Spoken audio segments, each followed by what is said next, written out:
So many times people are interested in 529 plans to save for college, and they typically have questions about how do you actually implement it. And since many of our clients are in Virginia, we decided to create a Virginia 529 plan implementation guide and what to expect as you open up 529 plan accounts and fund them based upon any financial plan that you might have had. My name is Ryan Benson, and I'm the managing director at Magi Financial Education. Just a quick talk about us. Our mission at Magi is to make financial planning strategies accessible for everyone. And we like to communicate financial plans and financial planning within the context of a hamburger. So if you think about a hamburger, it has many different components to it, just as a financial plan has many different components to it as well. And today we're going to focus in on education planning and a specific component of that in 529 plans. So we're thinking about this part of your overall financial planning hamburger. So education planning is the lettuce. It's a crispy part of an overall financial plan, but it's not required. So think of this as a little bonus, a little sprinkling to your financial plan that is helpful, that is good, it is a component, but is not the end all be all. This is our disclaimer and disclosure that basically says, hey, things can change. We're doing the best we can, but we're not held liable for what we say here. So what are we going to cover today? Well, we're going to estimate the cost of college, and this varies obviously per person and their situation. We're also going to talk about what 529 plans are. And then what's probably most interesting for you watching this video is how to practically implement 529 plans. So the big question is, how much does college cost? Well, things are changing, but if we assume 7.2% investment growth and 6.2% college cost inflation, and we assume currently today a $36,098 in-state yearly cost today, so that's tuition, room, board, expenses, books, and fees. That's actually pulled from the University of Virginia college cost estimates today, and we take those assumptions and we assume that one child born today goes to school at age 18 for 4 years of undergraduate education. You are looking at saving $875 per month throughout that child's life in order to accomplish this goal based off of these assumptions. Now, that's to fully fund, and there are other places where you might not want to fully fund, but that's an estimate. And so whether or not you can fully fund your child's college education is irregardless of how good a parent you are. You're a great parent no matter what. But the big takeaway is that you want to start now, even if it's not that full amount. And if you're thinking about sending your child to a less expensive school, it doesn't matter. The point is start now, let the investments grow. But you probably have some questions about how to practically do that. Well, 529 plans are an excellent way of doing that, and we do tend to recommend some part of your child's college savings going into 529 plans. And specifically in Virginia, there are three different types of 529 plans. There's what's called the prepaid 529 plan, where you prepay tuition at today's costs. And while that can sound appealing, there are some caveats to that make it less appealing, and we don't recommend that. Please reach out to me if you have additional questions about that. There's also what's called the College America version of the 529 plan in Virginia, where you work with your financial professional to select mutual funds. The problems are that the expenses associated with these mutual funds are rather high, and there are less expensive options, and that's why we like to recommend the Invest 529 plan. That still gives you a good selection of investment choices to work with, but at lower fees. So keep that in mind as you are looking on Virginia's 529 website. Now, let's quickly talk through how 529 plans work. You might be familiar with some of this, but might not all of it. So we're just going to take a few minutes to talk through it. Essentially, money that is put into a 529 plan will grow tax-free and distribute tax-free when used for qualified educational expenses. That's tuition, room and board, those kinds of expenses, fees, buy a computer, etc. You put post-tax money in, so you're not getting a full tax deduction on the money you put in, but we'll talk about that in a little more detail in a second. But the big thing is that it grows tax-free and distributes tax-free, which is a big deal. There is a 10% penalty when not used for education, but what's great is that you can use it for in-state schools, out-of-state schools, community college, and private schools. So if you're thinking of considering sending your child to a private college in the future, this will work for that, or out-of-state or in-state. So there's a lot of flexibility when it comes to 529 plans. Now, what's nice in Virginia is since we pay Virginia state taxes, there is a state tax deduction on any 529 plan contributions. That's a state tax deduction, not a federal tax deduction. So if you put in $10,000 into a 529 plan, that accounts for most people for $575 in saved taxes in Virginia. Not an amazing needle mover, but it's great that any money you put in immediately makes 5.75%. That's not too shabby when it comes to college savings. You can also open an account anytime and change your beneficiaries anytime. There are also no income limits to your salary, so Jeff Bezos could contribute to a 529 plan. Also, when it comes to gift taxes, this doesn't necessarily affect too many people, but you are limited to $17,000 per year per person, or I should say per parent, per child, with no gift tax issues. So you basically just really want to consult a tax professional before you think about giving more than $17,000 from one person to a child for any kind of reason, including educational expenses. So that means together, mom and dad can give $34,000 per year per child to these 529 plans without having to worry about gift taxes.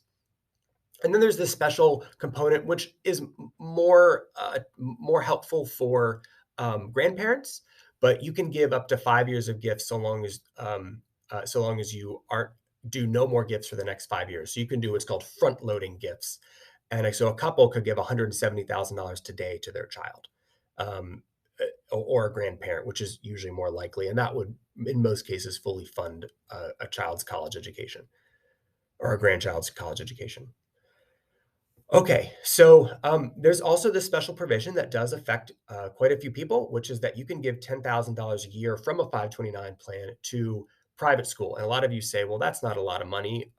I give more to that, or I spend more to that on college education, or excuse me, on K through 12 private school. Yes, but there's a nice little caveat that we'll talk about, which can be a great way to funnel money and save some money on state tax deductions by funneling money through a 529 account. And lastly, scholarships. People go, what happens if my child gets a scholarship?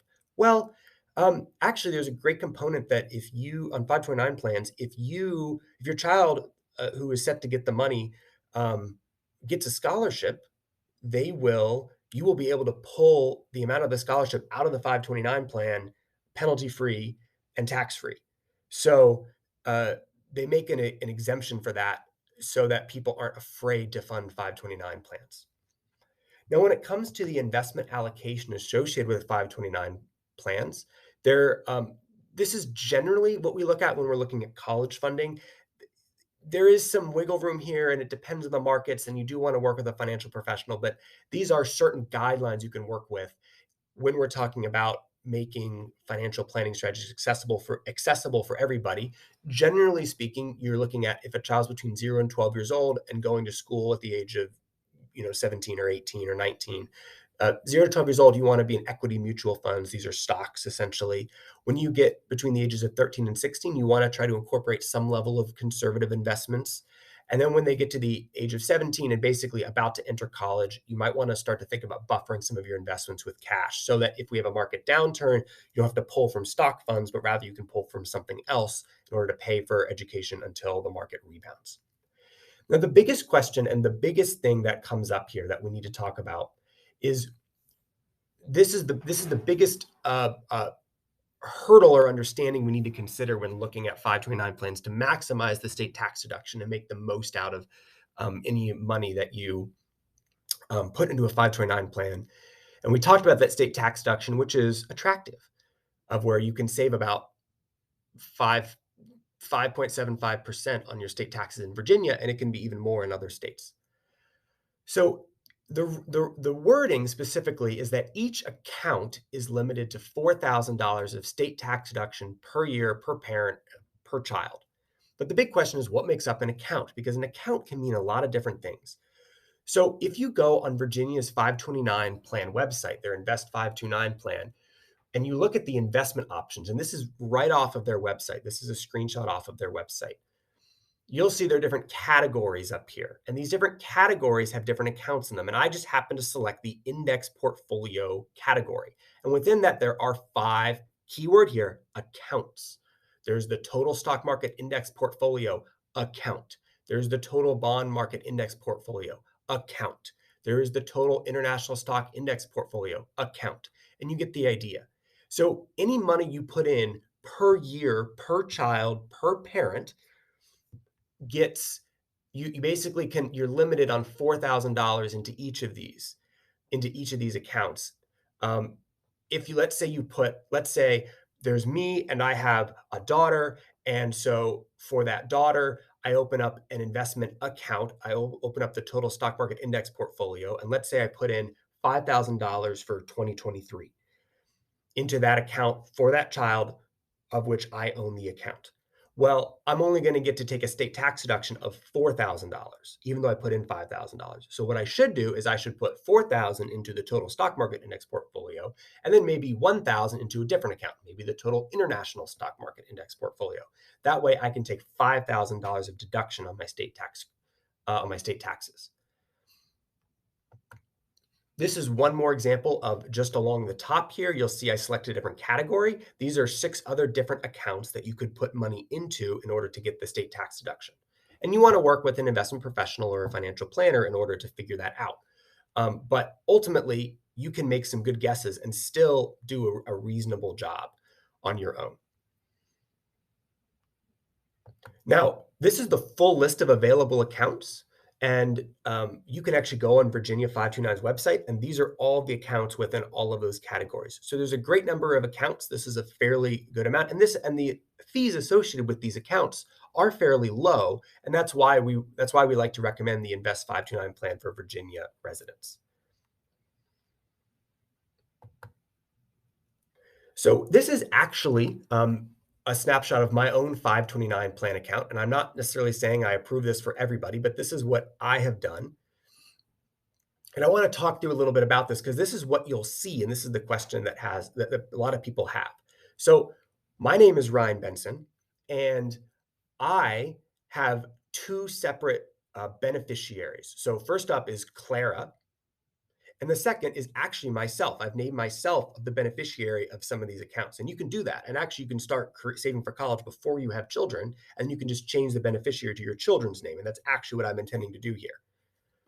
So, but let's look at Clara.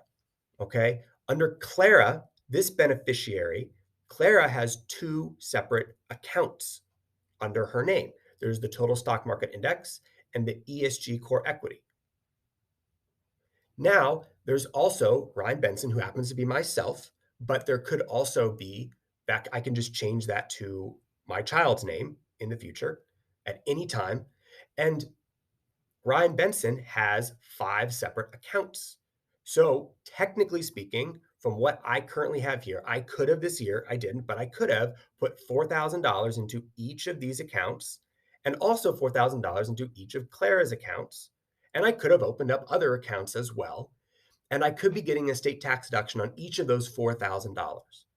So the key is it can get a little annoying to have a lot of different accounts opened, but it would maximize your state tax deduction to do that. There's one more caveat that I want to say is that this is just the accounts that I own, right? I own these 2 accounts where Clara is the beneficiary, and I own these 5 accounts where I am the beneficiary, and I can change those beneficiaries at any time that I want. Now, my wife could also have her own account and be her own account owner, and then have her own set of accounts that have different beneficiaries. And so each parent could have their own separate accounts that they own. And this is where it gets a little bit confusing here.